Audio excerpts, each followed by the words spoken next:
Hello everybody, welcome back to Screen Stars and welcome to another of my top 10 lists. Now if you know this channel and you follow this channel, you know I like a good top 10 list. I have a playlist dedicated to top 10 lists, and this one is in response to a top 10 list that has just been put up fairly recently by the Geek Legion of Doom channel. And this is a top 10 list of things that annoy you really about horror films, horror tropes, horror cliches that really bother you. And initially I didn't think I could come up with 10, but once you get started you realise that there's far more than you thought. So this is my top 10 list of the things that annoy me most about horror films, the horror tropes and the horror cliches in there. If I do remember, I will put a link in for the Geek Legion of Doom video in the description, so make sure you head over there and check his list out as well. So we shall get started with the list. So coming in at number 10 is you see something scary, you would run away.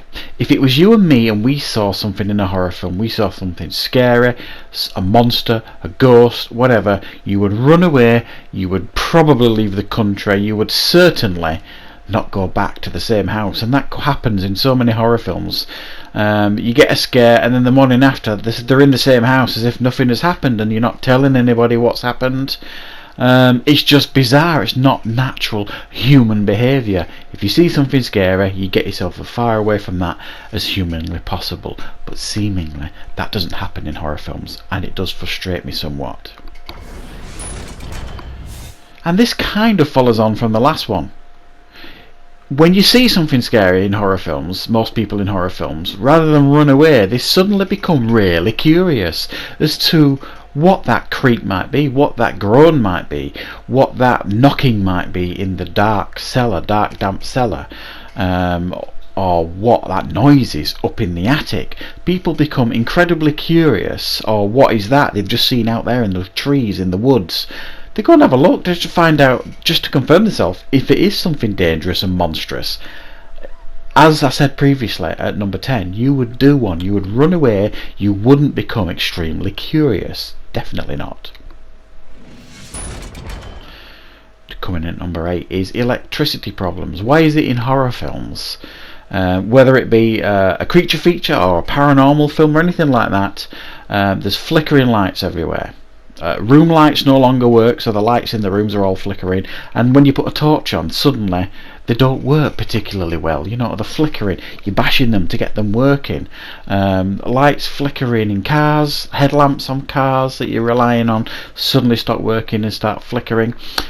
In most horror films that you can think of, there is a real problem with the electricity supply, it would seem, and I think it's a really tired trope now, a tired cliche, and I must admit when I see it in horror films it really frustrates me. It's one of those that frustrates the hell out of me, this one. Please stop doing it. You can understand it a little bit more sometimes in a paranormal film, but not all the time. It can happen in pretty much any horror film at any time, and it's tired. This one really bothers me. Cheap jump scares. They just happen all the time in horror films. And if you know what you're doing when you're a filmmaker, you do not need the cheap jump scares. You need to earn the scares in the horror films, and so many of these cheap horror films these days that they fire out for teenagers, you know, they'll put endless amounts of jump scares in to get teenagers to throw the popcorn up in the air in the cinema. It's lazy, it's tired, it ruins the horror films, and as soon as any kind of horror veteran sees them, you roll your eyes and you instantly lose respect for the film. Please stop it, Hollywood.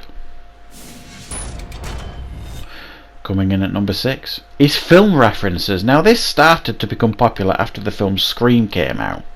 It started to become really meta horror films. They started talking about other horror films in horror films, and you know, how to avoid getting killed if you follow these rules in this horror film, and they've been doing it consistently ever since. And what was initially interesting and fresh after the first 2 or 3 years of Scream coming out, when films did it quite inventively, it's so tired now, and so boring.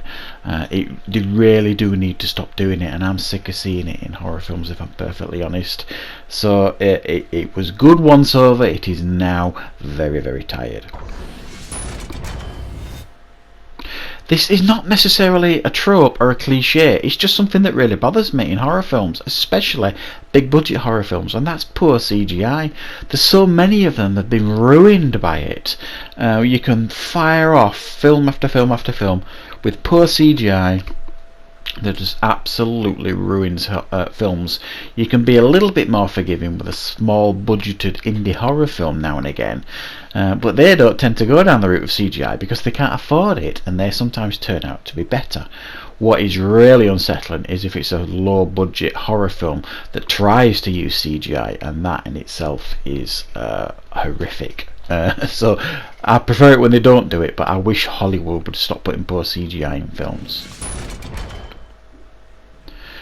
The next one is Stormy Weather. This is a bit like the flickering lights one for me in horror films. Why is it whenever it's night time in a horror film, or there's something going to happen in a horror film, it's always stormy weather outside? It's always thunder and lightning. It's always absolutely belting it down with rain, or the wind's blowing things around outside. What is going on with that? You just look at some of your favourite horror films and how many of them on those fateful evenings there's stormy weather going on outside. It's a tired trope and you don't need it. Coming in at number 3, this was on Leo's list, as were a couple of others on here. Found footage problems. Now, I'm a big fan of found footage films, but like Leo, it really, really frustrates me if there is no reason to be filming A, in the first place, or B, when it starts kicking off, and they are attacked, or the paranormal stuff happens, or the monstrous things start happening.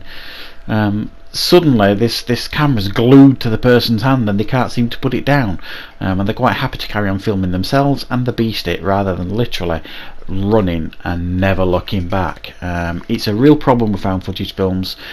You need a good reason to be filming in the first place. That's a good starting point, and you need a damn good reason to continue filming. And then I think you've got, personally, I think then you've got a good foundation for a found footage film if you can get those two elements right. So many of them don't. Coming in at number 2, social media. It really bothers me how social media and the internet is portrayed in movies. It's like the be all and end all. It's how social media is portrayed in horror films is not realistic at all, and how internet is portrayed in films. It's almost like if someone wants to find an answer for the most obscure thing ever, boom, they go on the internet and they've found it in literally less than 60 seconds.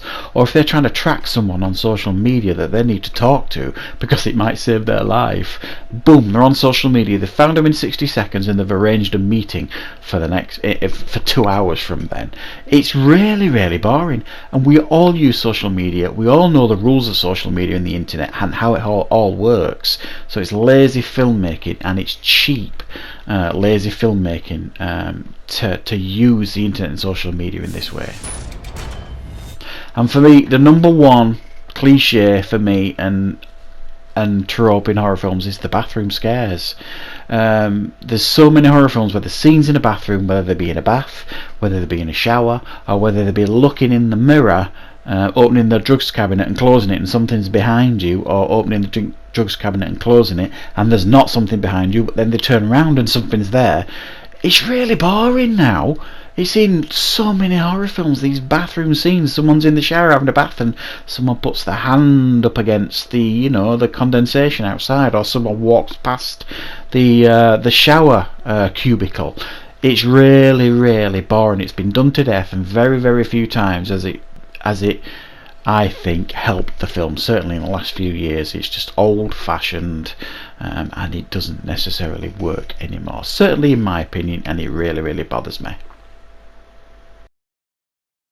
So there you go, those are my top 10 horror cliches, horror tropes, frustrating things in horror films, whatever you want to call it, really. It's one of my favourite genres. I love horror films, but there's so few of them that you can actually class as real masterpieces, especially these days, because horror films, there's so many of them, because they can be so cheaply made and fired out. You can make a horror film, a Hollywood horror film, make it for $5 million, and if that film makes $50 million, it's been a huge success. So they're going to make more, which is why we see so many of these cheap horror films getting sequels that don't really deserve them, like The Boy 2 and, you know, Ouija and all that kind of stuff. So yeah, those are the top 10 things that really bother me. If you want to do your own list, I would really be interested to watch that, because Leo did it kind of as a tag video on his channel. So if you want to do it and do your own tag video as well, go for it, and let us know about the things in horror films that really bother you. So thank you very much for watching, everybody. I'll see you back for more reviews on Screen Stars very soon.